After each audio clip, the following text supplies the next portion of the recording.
What was the purpose of Jim Crow? I'd like to talk about the impact that Jim Crow had, okay? But I want our viewers to understand that this is where racism gets embedded and it becomes systemic. So if you can talk to us about Jim Crow and what those laws meant in terms of us being able to pass down wealth, which is something that we haven't been able to do. What was the purpose of Jim Crow?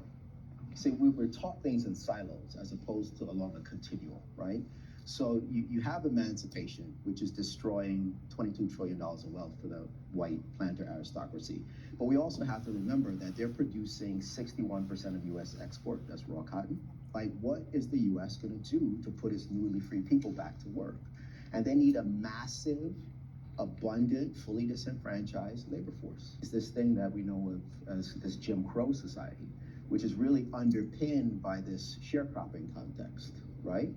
And you remember, we leave emancipation with no assets, no resources, right? So now what they do is they break those large plantations into small lots, and they have newly freed black families settle on those lots and agree to plant cash crops, right? And in exchange for doing that, you'll share in a portion of the crop. Doesn't sound bad on the surface, but the problem is that it's the white planter that sets all the terms and conditions of the contract.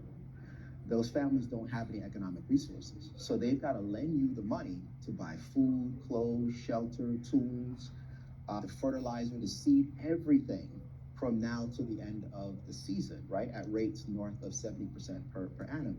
And then when you actually take the crops to market, it's the white planter that tells you what they're worth. He's the market. So by definition, they set your revenues and they set your expenses, which means they define what your profit is. So if you're lucky, you'll be zero. And if you're unfortunate because they don't want you to go someone else who will be more lenient with you, they'll make it negative and roll it into the future. And now that's perpetual indentured servitude. And there's no ability to accumulate wealth under those conditions, right? And what a lot of people don't understand is we're not talking about a bad 3 or 5 year period. We're talking about a period that lasts 75 years where you're extracting massive amounts of wealth, right? And so the people in that situation are experiencing a 100% tax on their labor.